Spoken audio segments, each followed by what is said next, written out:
continuing reading and critiquing. Through tracking, you can take an immature thought or feeling and transform it into its fullest potential. Tracking uses all the dimensions of the mind model and has 6 steps outlined in the tracker's guide below. Now that the steps of tracking follow the steps of development, the natural implicit order of growth as shown on the mind model. Note also that tracking is an intuitive process. You access your holodynes with your intuitive mind, and you keep them on track by focusing upon each step of your intuitive senses. Don't worry about doing it right. Tracking is fail-free. If it turns rational, it will stop working, but no damage can be done. The process is completely under your control. To get back on track, you simply return to the first step and start over again. Think of it as a floating down on intuitive stream. If you get caught in a rational eddy, just get yourself back into the mainstream and the whole process will continue right along. You can track along with partner or with 2 or more partners. Alone, you will find it easier to get off track. You are often so close to your problems that you cannot face them. That's what I say. That's why I'm doing what I'm doing, because it's like, I know I get lost in my own mind, and it's so hard to see yourself, which is why I use the bottles, because it's like my best friend, because it's helping me see myself. Dr. Wolf doesn't have anybody else willing to track him, because he can't see his own shit either. But this is like, if you want the perfect counselor for yourself, get a buddy, your friend, and both study this stuff and then track each other. And it really would help with 3, because 2 people are easy to get trapped into the same mindset. The more people, the larger your group is to help tracking each other. It's like community helping community. Then you keep yourself on track. But it is next to impossible to, it's just time. That's all it is. It's faster with a larger group helping you keep on track. It's slower when you're doing it by yourself. No question about it. Having a good tracker as your partner will help you stay on track. Even when you get into downdraft dynamics you don't understand or don't perceive as limiting. This is why opposites attract. When you really want to work out a good marriage, you want somebody that's opposite as to you, because then they'll have a different perspective than you. But together, working together, and tracking each other's thought processes, I mean, it's the best thing to have somebody that's polar opposite to you. If you have somebody that's thinking the same thoughts as you, it's sort of self-defeating, because you both got the same problems. You won't see your own problems. So it's like, you kind of want to sit down with your enemy. You kind of want to sit down there with somebody that's in disagreement with you, but still using these tools so that you can get the most completely different perspective you can possibly get. It may be a good idea, at least at first, to have 2 partners, one to track and the other to help the tracker stay on track. Each of these ways works, but tracking with 2 partners, a tracker and a helper, seems to work best overall. That's why I kind of thought, okay, as soon as I started talking with this Dr. Wolf, he started tracking me. And it's like, do you have another partner in the room tracking you? And it's all your partners tracking you to track. I mean, they all got the same mindset. That's why I would be in total disagreement with taking his courses, because everybody's on the same team. Everybody's of the same mindset. And so it's like they need one group tracking that group that are of opposing viewpoints. Otherwise, they'll never see their insanity. And, well, that's one of the reasons I would never pay for that course, is because nobody's tracked that group. And, once again, book was written in 1990. Is it a bestseller? Little problem with that one. The choice of staying in the process rests entirely with the individual being tracked. Part of your mind may wish to solve a problem and another part may resist solving it, but the choice is always up to you. Once you decide to track a problem, the sixth stage of tracking will guide you all the way. There is no resistance to solving a problem. The only resistance you have is another holodyne. So the resistance is a holodyne. So that's another little flaw right there. There is no resistance. As soon as you see a resistance, then you've got a problem that just needs to be tracked prior to the one problem that you want to look at. It's like if you've got two problems, one is one that you want to focus on, and the other one is sort of like you don't even know it's there. So it's like, don't focus on the one that you want to fix. Focus on the one that you don't even know that's there and track that one, and then it should be a flow. It should be easy. I mean, for us to screw up this hard, like the globe is falling apart, wasn't it easy? I mean, it was effortless. We're destroying a whole freaking planet effortlessly. So doing the opposite should be effortless as well. The 6 steps of tracking. Step 1, access the holodyne, which is the belief. Access your belief. In order to access a holodyne belief, you must first focus upon what you want. Own that there is a problem, something blocking you from getting what you want. Choose to solve the problem. Choose to use your ISP, your intuition, to solve the problem. Face it for the solution, and then select an internal guide to help you. You will automatically do these things as you prepare to track.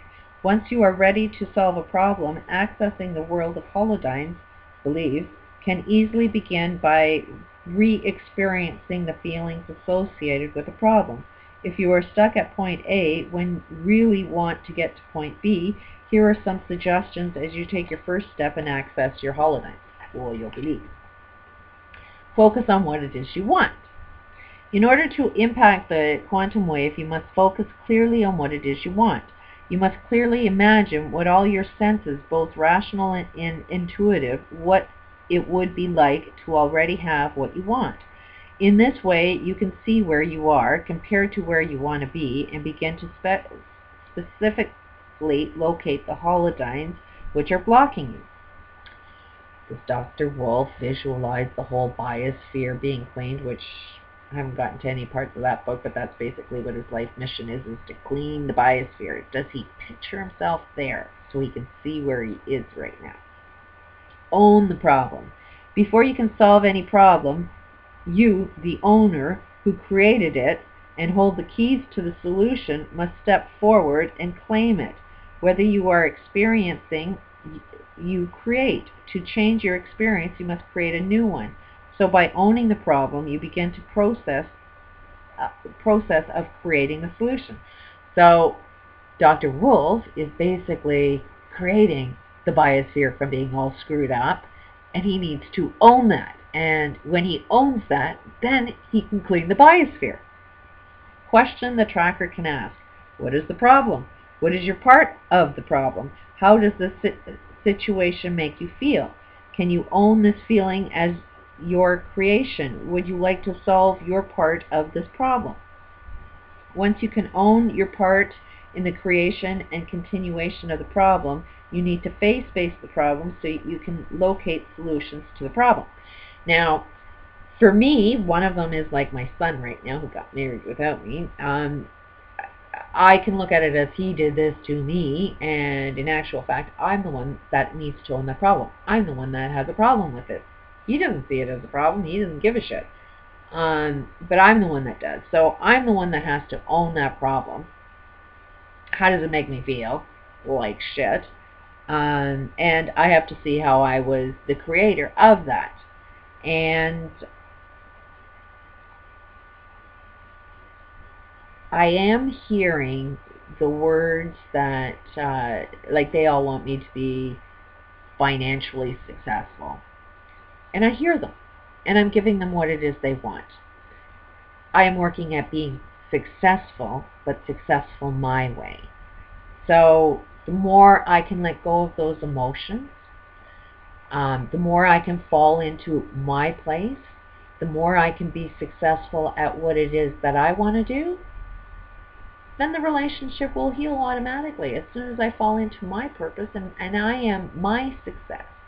It is the idea that they don't think I'm successful, and let's face it, I ain't there yet. I ain't successful at what it is I want to do yet, but I'm in process of it. And if I keep focusing on what it is that I want, I know that that will ultimately unfold.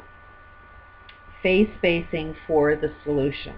When you get too bound up in the dynamics of your problem, you cannot free your mind to see the solution. Since your mind created the solution before it did the problem, you must clear your mind and face-space the problem so that the solution can unfold. One of the best ways to do this is to use your intuitive sensory perception and begin at your place of peace. Suggestions by the tracker. Relax and using all your senses, go to your place of peace. See the colors in their vividness. Hear the sounds of your place of peace. Smell the smells, taste the taste, feel the feelings, and be that state of peace. Now, and see, that is the biggest problem, is when you're dealing with massive emotions, like just everything that I've gone through, it's really, really, really hard to get yourself peaceful. And as soon as you get to an understanding of a level of peace, you need to go a little deeper than that, because you're only going to get as much truth as the level of peace that you're at. And when you get that level of truth and work through that, then it brings you a whole new level of peace, and then you got to track the problem again. And then once you overcome that, then you're going to find even a deeper level of peace. And the more deeper levels of peace that you get to learn and experience, the more you get to truth. But truth is like many different levels of truth within self, that just because you think you know, you don't know. I have all of this amazing information, I have this water, but yet I'm not perfect yet, because it is a continued process, because you need to learn how to interact with your universe, because it influences you. The universe definitely influences you. Why I keep myself secluded for that very reason is because I'm still getting myself into that stage. Suggestions by the tracker. Relax and using all your senses, go into your place of peace. See the colors in their vividness. Hear the sounds of your place of peace. Smell the smells, taste the taste, feel the feelings, and be that state of peace. We're working on that process.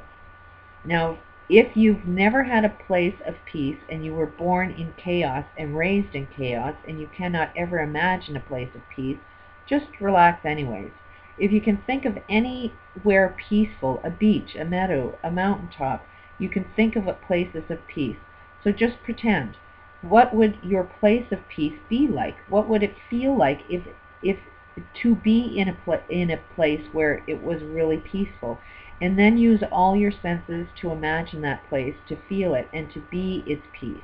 When you are fully relaxed and your mind is at peace, you are ready to find your intuitive guide. And that was part of my healing. And I just seen a video of somebody that says animals are sort of lower than humans, and it's like, that really, really sort of caused me a little bit of pain to hear that one of my friends would say something like that, because that is where you're going to find your peace. When you are one with nature, then you learn what peace is. You need nature more than you need them for food, because your food's going to run out. Like, if you want yourself to survive, the only way you're going to access good information in how to survive is if you find peace. And the only way you're going to really, really find that peaceful place is nature. I mean, the guy saying a beach, a meadow, a mountaintop, those are all nature. It's animals. They are more valuable to us because we are not peaceful. And we need to learn how to find peace, and nature's peaceful if you can find it and look for it. I'll continue on another tape. Peace out.